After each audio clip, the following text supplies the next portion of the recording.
Hello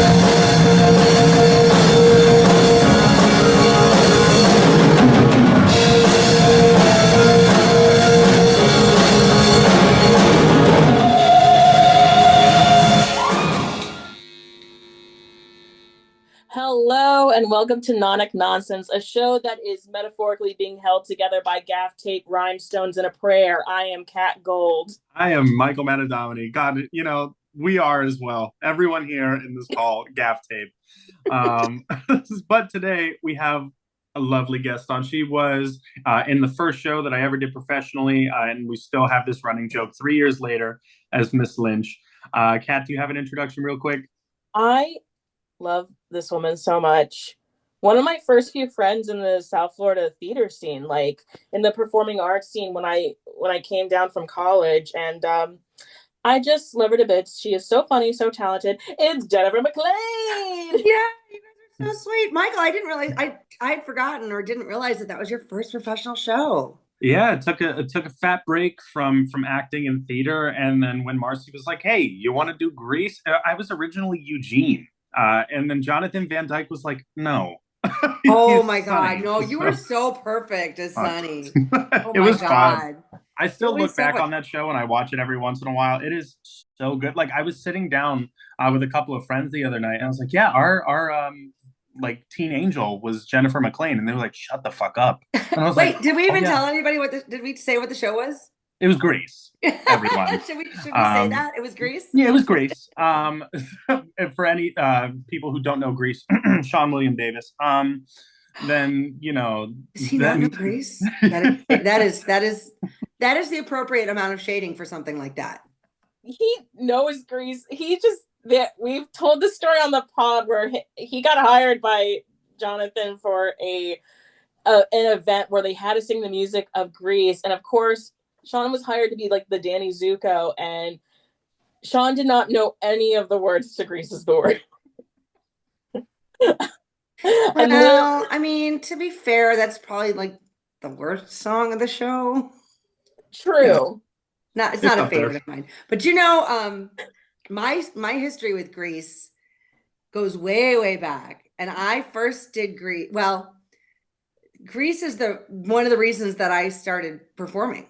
Really? Because I went to see a high school production of Grease, and it just like I mean, I had always been performing and singing and whatever, and I took voice classes, but no, actually this was all after Grease. I lied.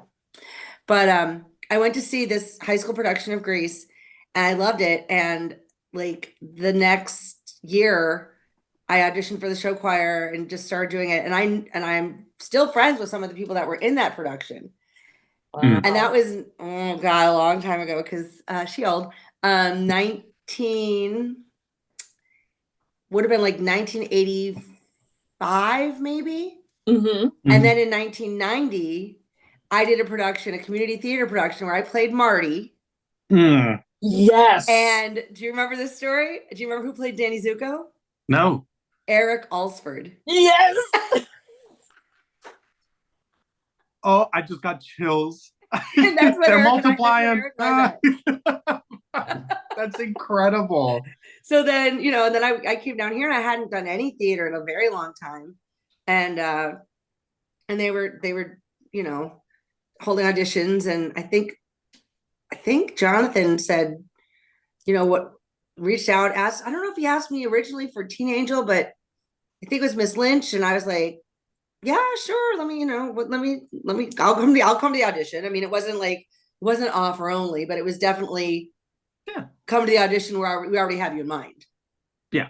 Kind of thing, which is nice because, of course, I hadn't done anything in a long time. So yeah. So, but Grease has always kind of like been in my, what's the word? Like peripheral?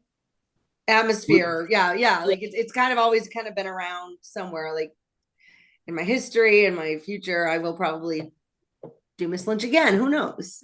Yeah. And when you do Miss Lynch again, please let me know. Give me a call. I'm auditioning. Okay. Because that running joke needs to continue on. Every time I see Jennifer McClain. So much fun doing those stupid little videos before the show backstage. Like the drunk videos, they were the best. Oh my God. I'm gonna try to find it and insert it here. It's so Good funny. evening and afternoon, and welcome to the final weekend of the reunion for the Rydell Past School people. And we're gonna have a show and a play and a something else and some drinks afterwards. We're gonna have some drinks afterwards. Lots of drinks afterwards. Maybe a few drinks before. 1, 2, 3. Knock on my door. 4, 5, 6. I don't know what comes next. I teach English. This is Miss Lynch, by the way. We'll teach English for you, English peoples. And I'll say, here's to you, here's to me. If this show is over, you can find me drinking at the bar. Bye. Miss Lynch was plastered for the pre-show. And I would have like grape juice in a I don't know, did I have like a champagne glass or a wine? I don't know what kind of glass. And I would pour it out. I'd be like, how's the milk? And then, do you remember one time the pre-show announcement wasn't working, and so I did the pre-show announcements as drunk Miss Lynch. As drunk Miss Lynch. It was incredible. Just make sure that you don't plug in your phones, and you put your. I mean, it was kind of like a cross between Julia Child, and me on a Saturday night. I mean. So and I was trying to like be serious about no photos, but at the same time, like I was doing that stupid character who was just like ridiculous. It was and then everyone latched on to it. Like we all knew the assignment. Like we as soon as you were like, I'm gonna come in here in a minute, and we were like, great. And then everyone got into character. Like if someone wasn't in costume, they would immediately hop into their costume and somehow be ready in 30 seconds. Like if everyone was ready for that bit. It was so fun. It was so great. But if it wasn't so much in Grease, the movie or the the stage production, but in Grease 2, do you guys know Grease 2 first of all? Yes. Okay. Iconic. The superior Grease, if I may. But in Grease 2, the principal was not Miss Lynch, it's whatever her name is. She is like, she calls the T-Birds like my boys. She's like, oh, my boys. Like she like loves them, and they're her little like brood or whatever. So I think I took a little of that character into the original, the Grease that we did too. Yeah, because I love absolutely Grease too. So much better. it's so good. It's so good. But trying to, because you talked about how like seeing Grease when you were younger was like a reason why you got into performing. So what was the whole journey for you to become a performer? Well, I actually wrote a show about it, and I did it during COVID. Hey. I did. It was but basically what the first show that I can ever remember seeing was, and I didn't know where, I don't remember where it was because I was real young, but we were on a family trip somewhere and we saw The Wizard of Oz, a live production of The Wizard of Oz. And I think it was like in a high school or something, because I remember like standing after the show, like in this hallway with this like rows of lockers and meeting some of the cast and having them on my program. I think I was like 5 or 6. Like I was little. And my mom doesn't think it happened, but that's another story. So then I went, when I was like 9, I tried out for, and I got, I almost said got cast, and I got onto a synchronized swimming team. Okay. So I did that for like 3 or 4 years, and we did like nationally, like we were top 3 in the country, and went to all like the National Junior Olympics and all that stuff. Wow. And one of the girls that was on my team, her brother was in that production of Grease. And so we'd all seen it, and we were in the car coming back from in the van coming back from some swim meet, singing along and singing to all the songs from Grease together. And her mom was like, oh, you have a nice voice, you should audition, you should try out for the swing choir. And so I did, and that was my sophomore year in high school, and I started doing the show choir and the swing choir.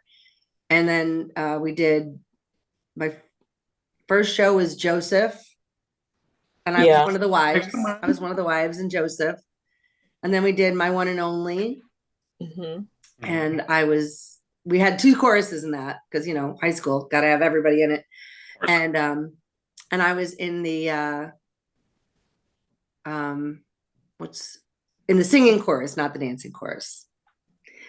So yeah, and then I went on to college and went to Baldwin Wallace, got a degree in Bachelor of Music and Musical Theater, and now I'm here. You're here. You are here, Jen. It's more than I'm here.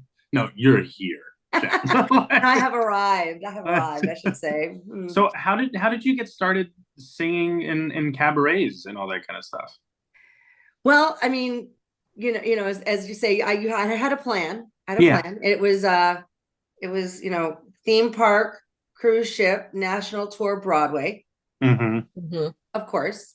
Right. And I did theme park, and I did cruise ships, and I fell in love, and I got engaged, and we had this agreement that if we couldn't be on the same ship, that one of us would stay on land. And he was not an entertainer; he was an engineer, an officer. So, so he was making more money and at the time I was working like for a subcontracted company on the ships. I never worked in-house on the ships. So when I won't even embarrass myself by telling you how little that I was paid, but it was not much. It was really not much. And it was the mid-90s. So, I mean, it was more than today, but it wasn't, you know, it wasn't a lot. Yeah. So his ship was here in Port Everglades. It was ported in here, and I did some theme park work, and like they would send me this company I worked for, because I used to learn like choreography like really, really fast.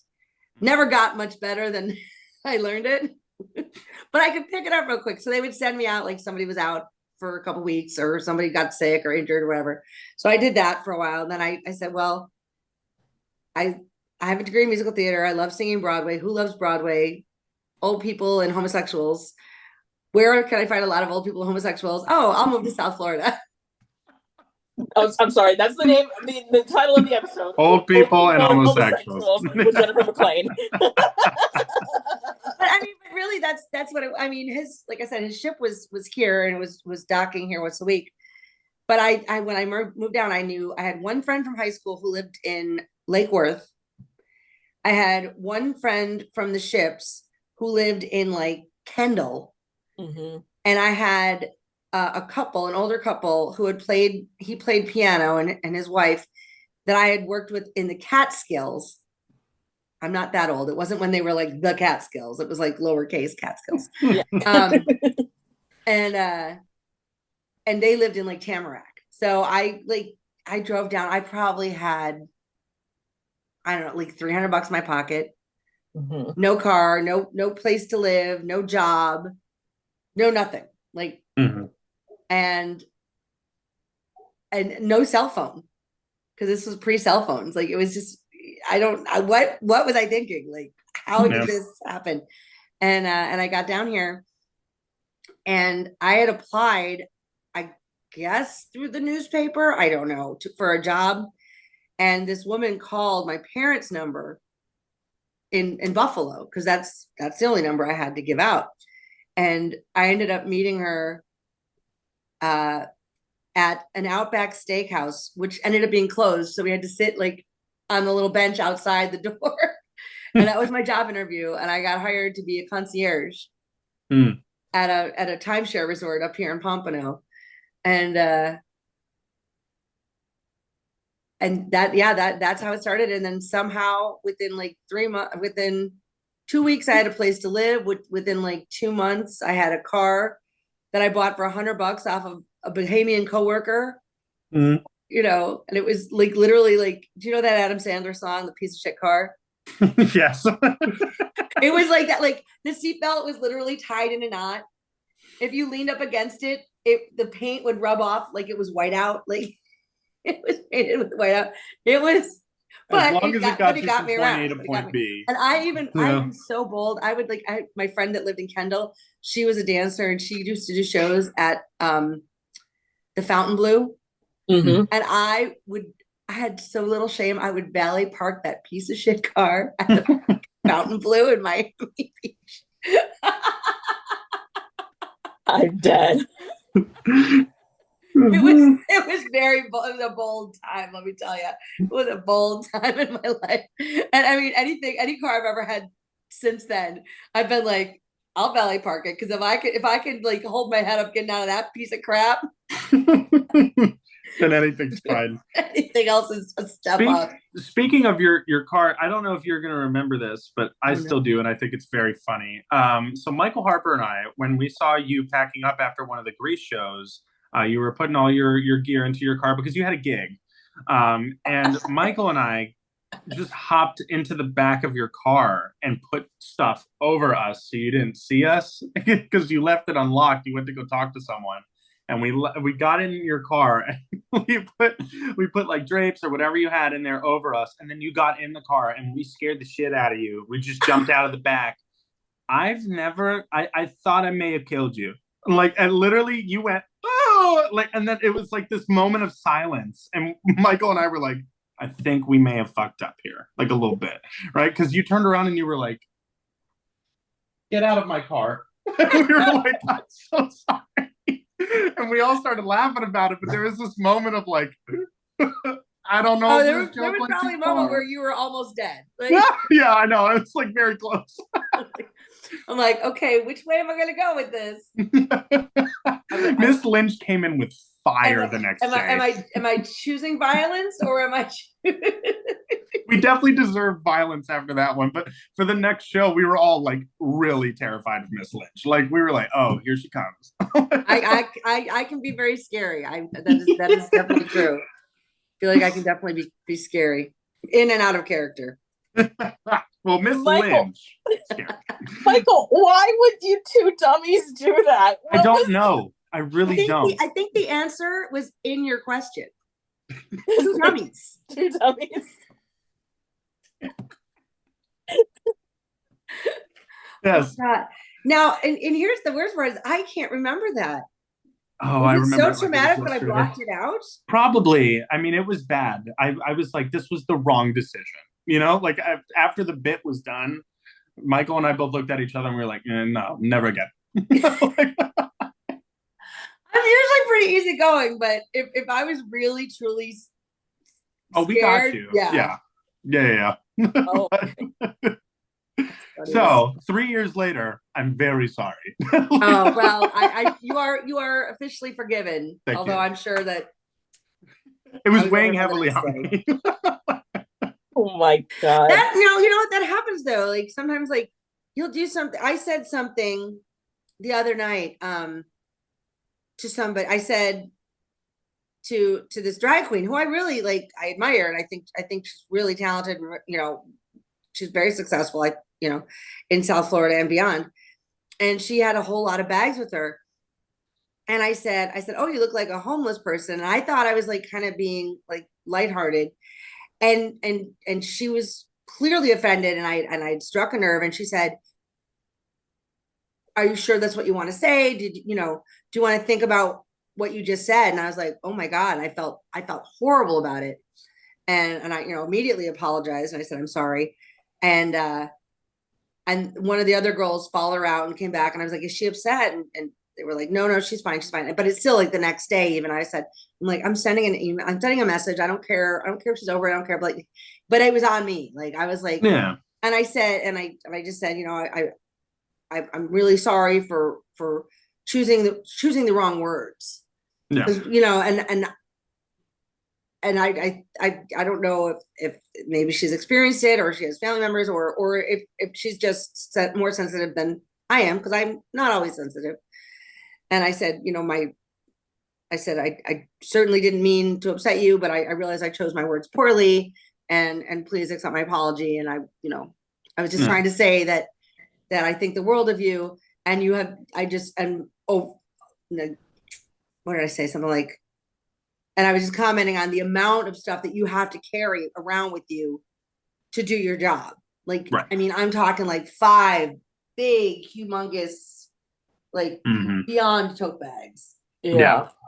And it was just a lot of stuff. And I was like, oh my God, that's a lot of stuff to carry around just to do your gigs. Mm-hmm. And of course, I said what I said, and I was like, maybe Yeah. that wasn't the nice thing to say. No, it's always good to yeah. have like to even clarify too, because in the moment, like things like I experience this. I'm a jokester, I'm a giggler, and some things I Yeah. say it's just like it lands wrong, and not even like sometimes it lands wrong, it just doesn't land. Yeah. So you always going up and clarifying and being like, hey, by the way, is never a bad thing. So Yeah. Yeah. advice. Oh my goodness. But and it's also got to be careful too, like not to like.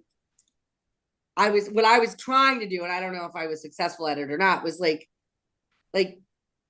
admit that I fucked up. Yeah. I did what I didn't want to say was, I'm sorry you were offended by what I said. Oh, of course. Is what I was trying not to say, while also trying to say, I didn't mean to offend you. Yeah, of course. Yeah. Oh, yeah. Owning up. So all that to say, don't ever fucking scare me again, okay? Don't you dare fucking scare Jennifer motherfucking McClain again! Sorry. Oh my gosh. To pivot from one horror story to another, Jen, do you have any performances or anything like that that comes to mind when I say the phrase horror story? Oh God.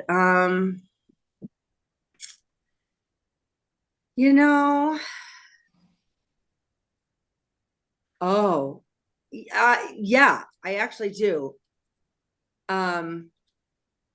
This was, I had been working on the ships for a little while, and I had taken a short contract and come down to South Florida to work on a casino boat called the Sea Escape, which I don't know. You guys, it was long gone. It was a coral reef by the time you guys were born, probably. So, but I had finished that contract, and I was flying out early next day to pick up another ship somewhere in the Caribbean, San Juan or St. Thomas, who knows, I forget.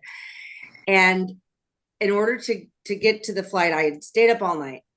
I got to the ship, and I was going on as the dance captain and the company manager. I got there, 2 other people were leaving, and the people that were leaving, and the manager, and then 2 other like performers, and the people that had been flown in to learn the show had not been taught anything. They had not been taught. So I had to spend, I don't think somehow we didn't have a show for the first like 3 days or something like that. So I had to spend the first 3 days teaching them the show. And at the time, that meant playing the music, yelling over the music. Like there was no like headsets or, microphones or anything like that.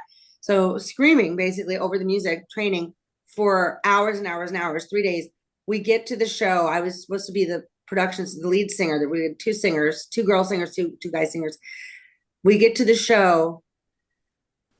The night of the show was like the Broadway show. I can't remember what the first song was, but I went out there to open my mouth to sing, and nothing came out. Nothing came out. I had no voice. I couldn't sing, and we somehow managed to like flip things around, and things got covered. The show got ended. I'm back in the dressing room in between, and thank God, the cruise director had worked with me on a previous contract, so he knew that I was capable and that I just couldn't. But he called me backstage, and I was just sobbing. I had to sign off the ship that week. I got home and was diagnosed with vocal nodes. Oh shit. And I did 3 months. It was supposed to be long, right? 3 months of no talking. Wow. No speaking. How did you do that? A lot of lip reading from my friends, a lot of writing notes on paper.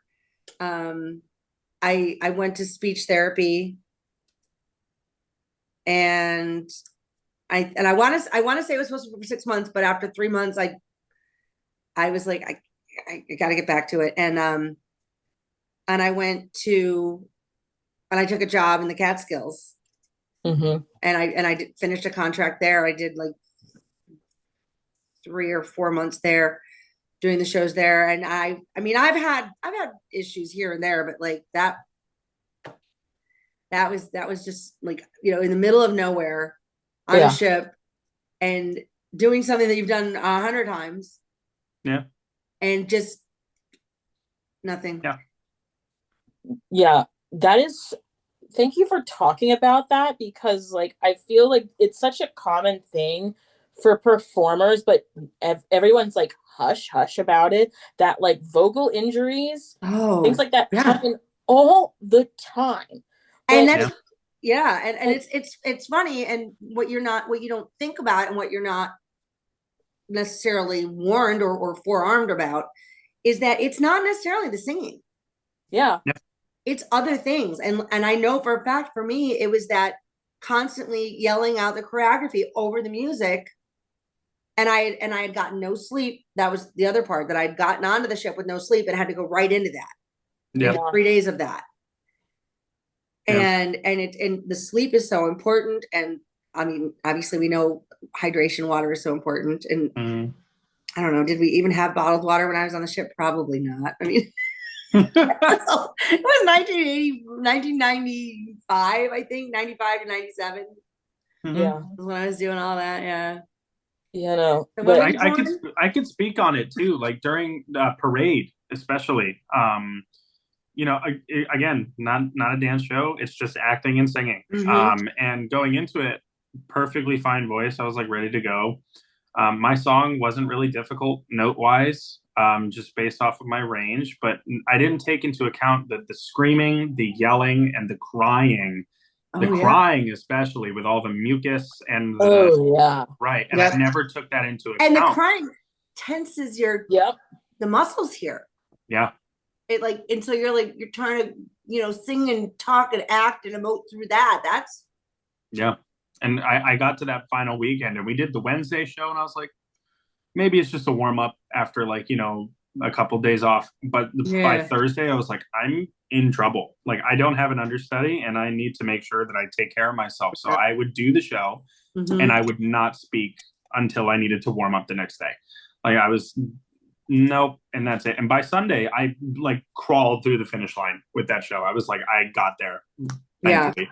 But that was my first moment where I was like, okay, that you really need to take care of it if it's going to be something as intense as that. Yeah. Oh my goodness! But and I mean, I think Kat, you've done the steroid route before, haven't you? So many times. Yeah.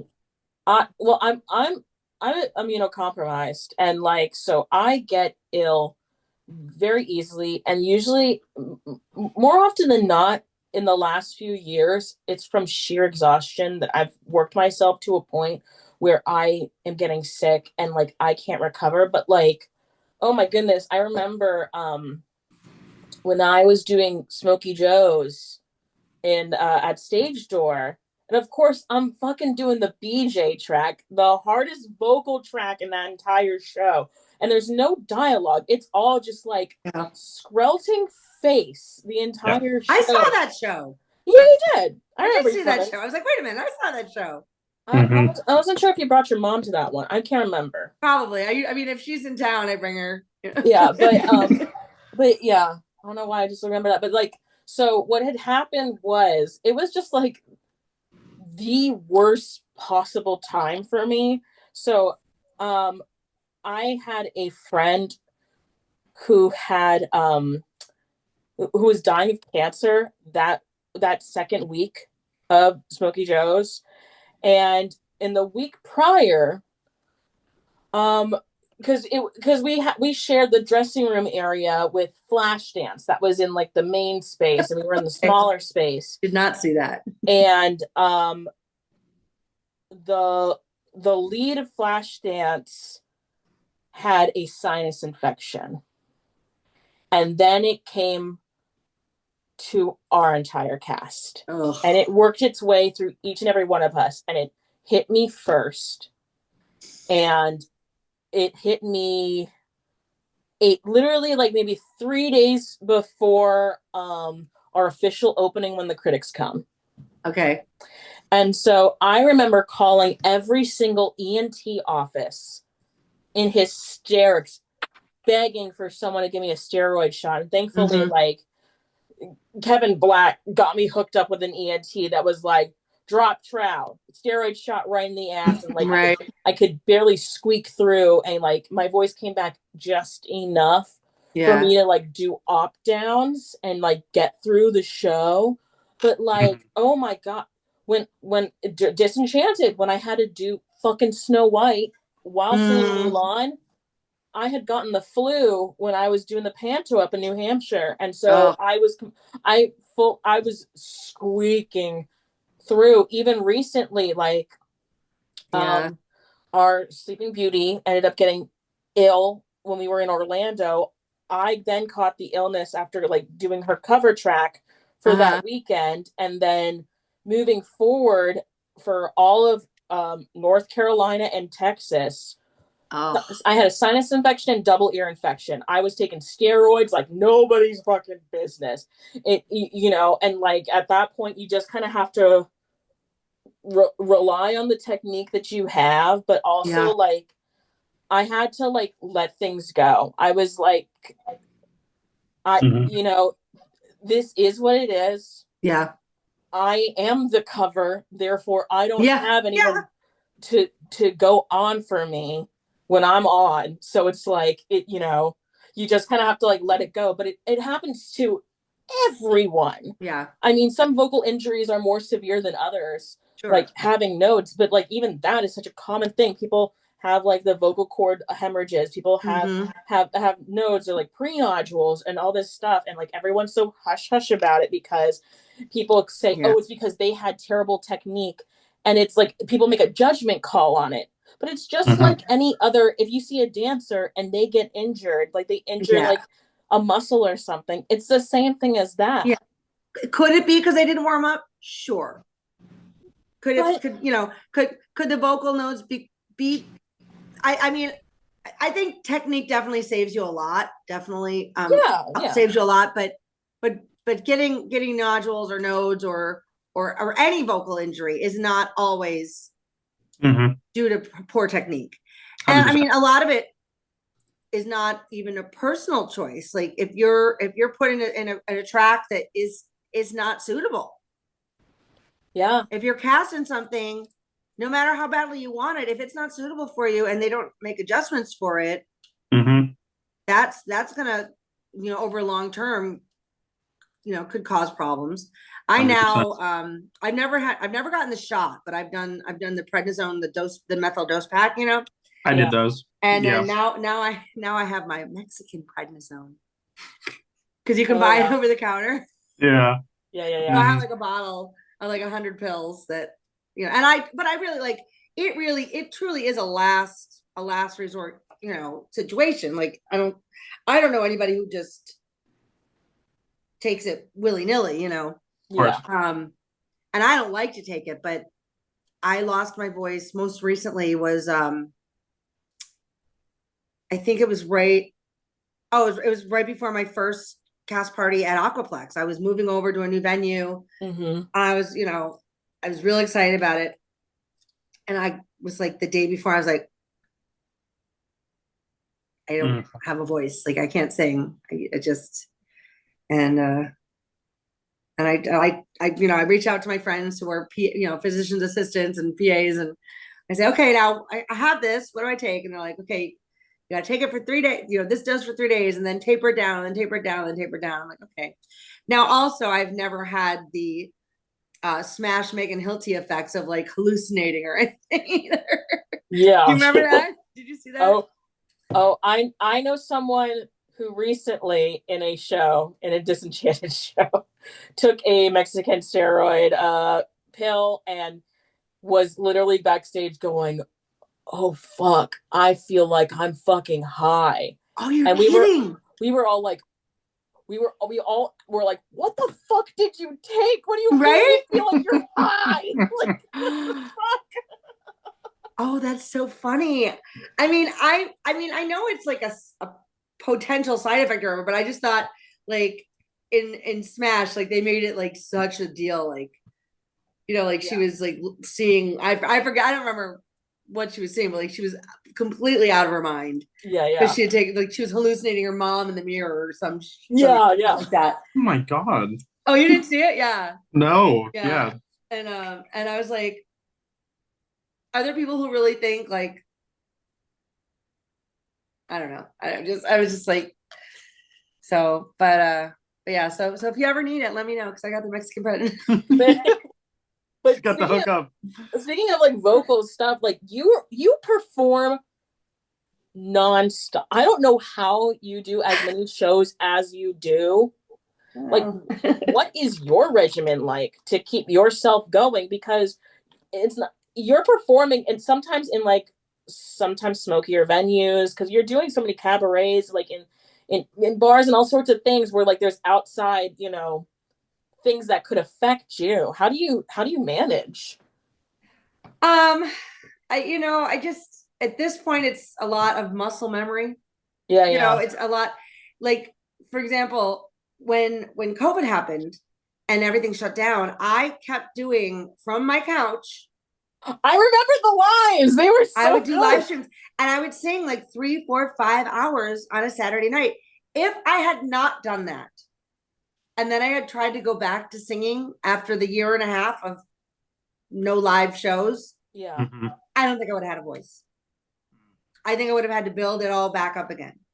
Yeah. So part of it is just keep going. Big part of it is hydration. I drink a lot of water, even when I'm drinking alcohol. People always, they make fun of me. They're like, why are you drinking water? I'm like, I'm not trying to be sober. I'm just trying to be hydrated. There you go. She loves Fireball.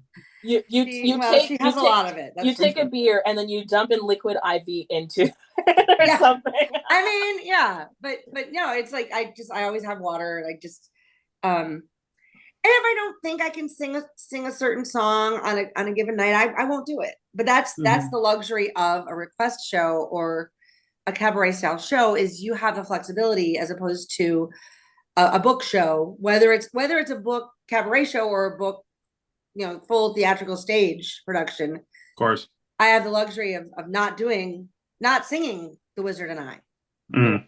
If I don't feel it, and I have a whole, and I luckily, because I've done it for so many years, have a huge repertoire of music. I have songs that are all low. Yeah. They're all great songs, but they're just low.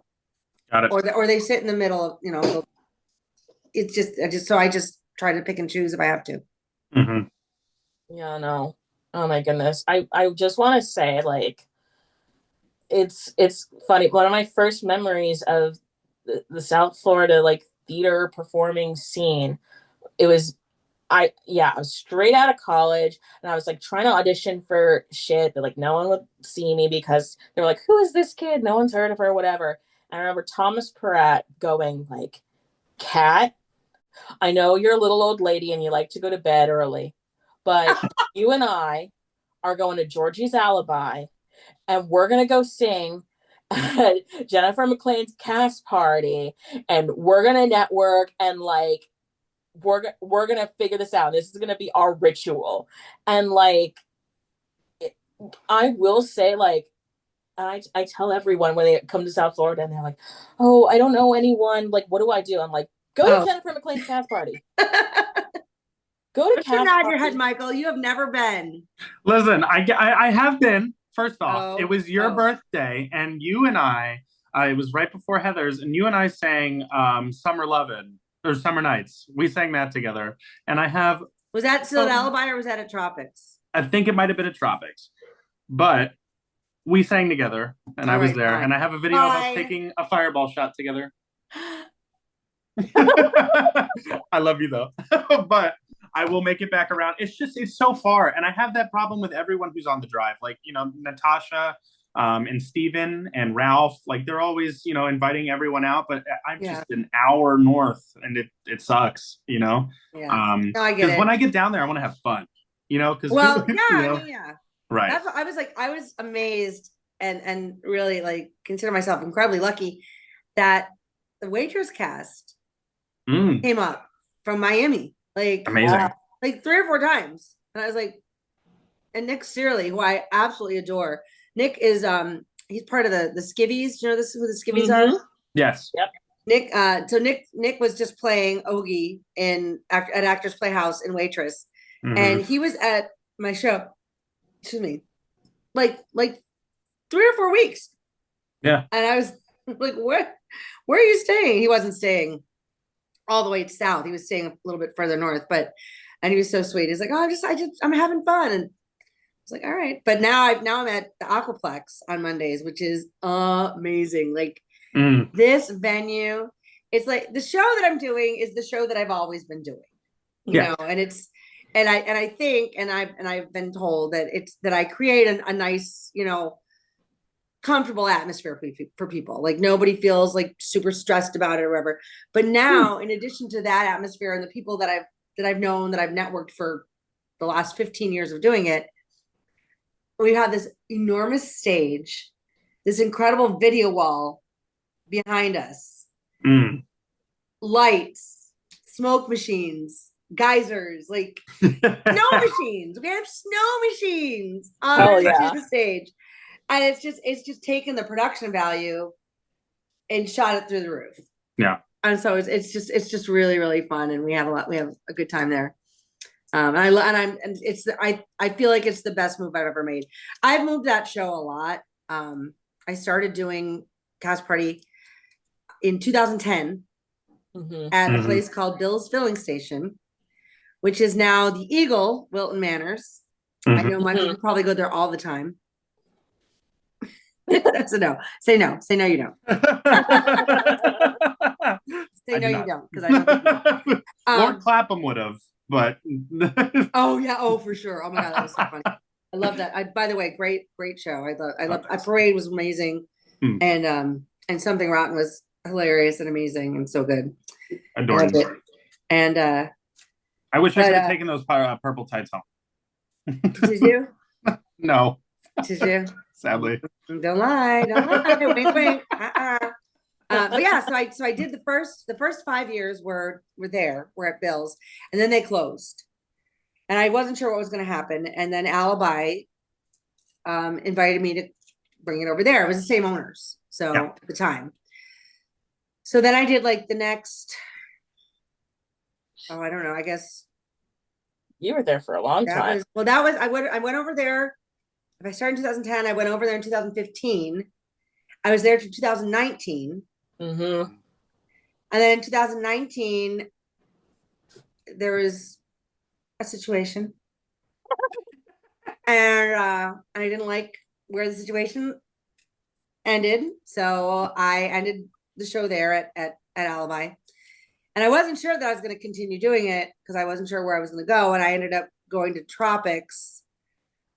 And started it there in the main stage, in the main room, because they didn't have anything in the small room at that time. And that was like fall of 2019. And that was when Prather was doing their shows at Alpac. Yep. Remember they had the whole cast of, I know Kinky Boots came. Was it Beauty and the Beast? Beauty and the Beast was the last show that they did before the shutdown.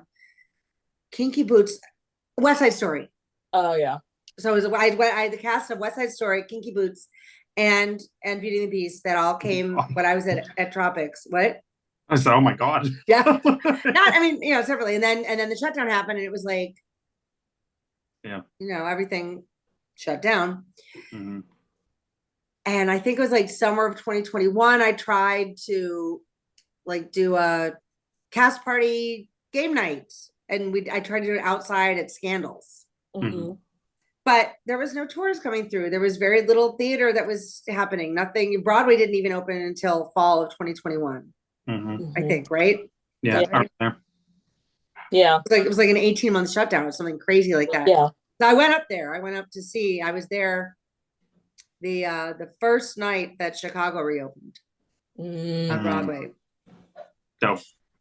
So, but then even then, the tours hadn't started, and local theater was, and still, when we started, was it 2022 that we did Grease, right? Yeah, it was like January. Okay. Oh, let me look right up there. I literally have my program ready with about 10 of those cups that I had made. because I made I too still have mine. Yep. I still have mine. The well, blue if you need cup. more, let me know, because we'll do. I would turn the camera around on it, but the rest of the crap that's in between here and there is a lot. I have a shrine back at home with like one piece of memorabilia from each show, and that cup is on that shrine. So. And I have Kat's keychain. Oh yeah. On my vanity mirror in my bedroom. Yeah. Right now in the office, I could probably turn this around. Let me. We're getting an inside scoop. Yeah, I've got the Pink Lady's jacket in a frame on the wall. That's amazing. That's so cute. All right, now I'm gonna here. If I lift this up and turn it around, how do I turn this around? Turn around. Oh wait, I saw it. There we go. That turns it around. Can you? There they are. Yeah. Oh my god. I love. That makes me so happy. What a great memory. That was a fun show. That was a really fun show. And like I said, it had been the first show that I think I might have done a murder mystery thing at the Foundry that previous fall/December. Mm-hmm. Which kind of got my, whetted my appetite to do more. And that's why I was like, okay, I'll do it. I'll do Grease. And yeah, that was fun. But yeah, remember we couldn't even do our first weekend. Yeah. Yep. First weekend got canceled. We had people in and out of that room constantly. There wasn't even enough understudies for the understudies. Yeah. The test and the COVID testing. Oh, the COVID testing. Yeah. Was it every day? Was it every day that we was it? I thought it was only like Sundays and Wednesdays or something. I think it eventually became like maybe 3 times a week. Yeah. Mm-hmm. Yeah. But it was I remember, and you would do the same thing too. I would go to Beeper MD, and I would find their locations, and I would go get tested PCR and a rapid every single day, because at the start of that, I was doing double duty with Kinky Boots and Slow Burn. So it was just like, I've got 2 casts. I'm wearing a respirator nonstop. I wouldn't even like take it off to like go get a drink in rehearsal. I would walk outside to go take a drink to then come back, just because it was just so crazy. And it's unfortunate that like we lost that week, because it was such a good show. Yeah. Like I would love to revisit it again, because it was just such a great group and like great cast, and like it so many shows during that time were just decimated by COVID. Yep. Yeah. It was just, and it's wild still that it's still happening on Broadway. Yeah. And I think the only reason it's not happening more locally is I don't think people are testing anymore. No, I really don't think so. I mean, me personally, anytime I do feel like trash, then I will test. Yeah. But there has to, it's because it's still a problem. It's still an issue, clearly, but it hasn't been brought up because of the person who is running things. So, we don't want it swept under the rug, because, taking care of yourself and taking care of others is also super important. Exactly. Yeah. Yeah. No. Craziness. Yeah, no, that's why when we wrap our episodes, we always say like, stay happy, stay healthy, COVID, because like so many shows, even this, like it over the summer at Theater by the Sea,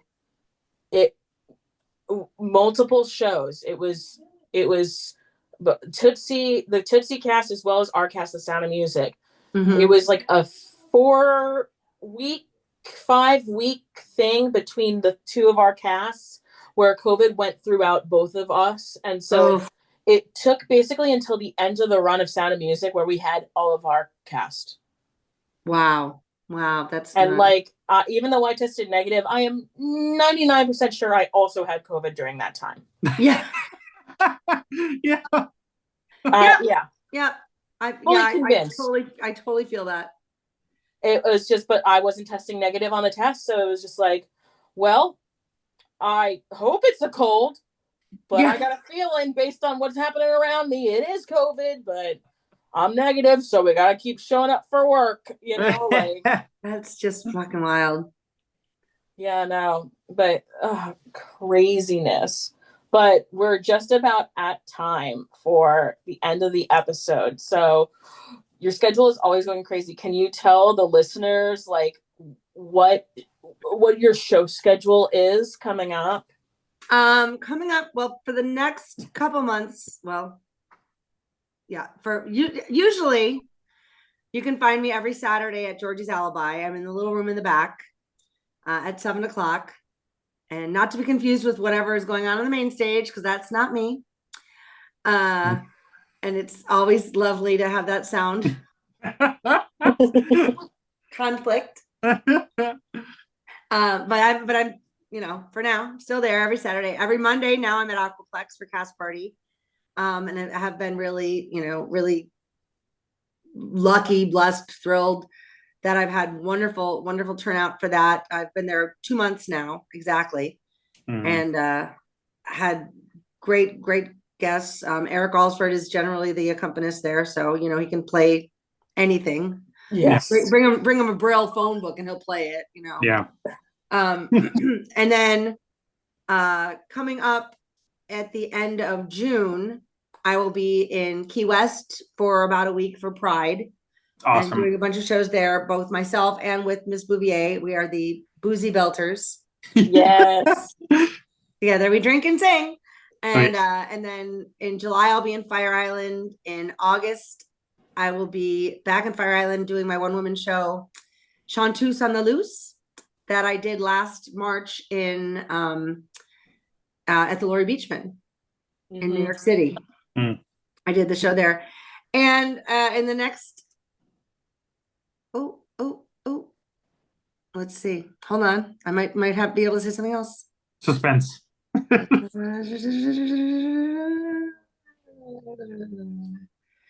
Okay. I am working on talking to somebody. When is this going to be? This will come out in like 2 weeks. Okay. Then I should have more information there. But Puerto Vallarta. Yes. I'm talking to somebody about doing some stuff there next season. And I'm hoping to get to P-Town this summer too. So, and Key West, maybe another time. I don't know. The what they call the Lavender Circuit. Have you heard that? Yes. Okay. Like Puerto Vallarta, Provincetown, Palm Springs, Rehoboth Beach, Fire Island, Key West, South Florida. There might be more. I might be missing something, but like that's like the general. It's really Jennifer McClain and the gays, and wherever they are, she will find them, and they will find her. It's either the gays or the or the old people. The old people or the homosexuals. The old people and the homosexuals. We brought it back to bring it full circle. Well, nothing says booked like Jennifer McClain. So, when Bodyguard comes around, I'm gonna do my damn best to get over there on Mondays. So we could, have a nice Sunny Latieri Miss Lynch reunion. I love that. And if you need a place to crash, I have a dressing room. I will take it in my house that I can clear up space for you. Well, thank you so much. Clean it up anyways and get rid of some stuff. But I'll give you an excuse. I got you. Yeah, it's a good excuse. It's a good excuse. Well, thank you so much for having me, and invite me back anytime. I'm generally. Yes, please. No, and then tell everyone where they can find you on social media. Jennifer McClain on Facebook, the Jennifer McClain on Instagram, because I didn't realize how pretentious that was going to sound when I said it out loud. Listen, it's not that pretentious. I literally am on social media the goddess cat. It's not that bad. I don't feel so cocky now. Yeah, I feel a little better. Perfect. Yeah, I think that's it. Is there anything else I'm supposed to be on? I'm not. I think you nailed it. Yeah. I mean, I have a TikTok account, but I don't know what to do with it. I don't know how to work that thing either. I just scroll and laugh, and that's it. I'm still waiting for the movie to come out so I can finally ride Susie Toots' coattails. Hell yeah! I keep telling her, I'm like, I wish they'd release our movie because I really need your fame to rub off on me a little bit. That'd be great. Thanks so much, Susie. Shout out Susie. But again, thank you, Jen, for coming on. It was a pleasure having you. So glad, we had the opportunity and the time and scheduling and everything worked. Yeah, no, thank you so much. So yeah, absolutely. But this has been the Nonic Nonsense podcast, and I am Michael Matadomini. I am Kat Gold, and I'm Jennifer McClain. Boom. Thank you for listening. Tune in every Monday on our dark days, and I hope everyone stays happy, stay healthy.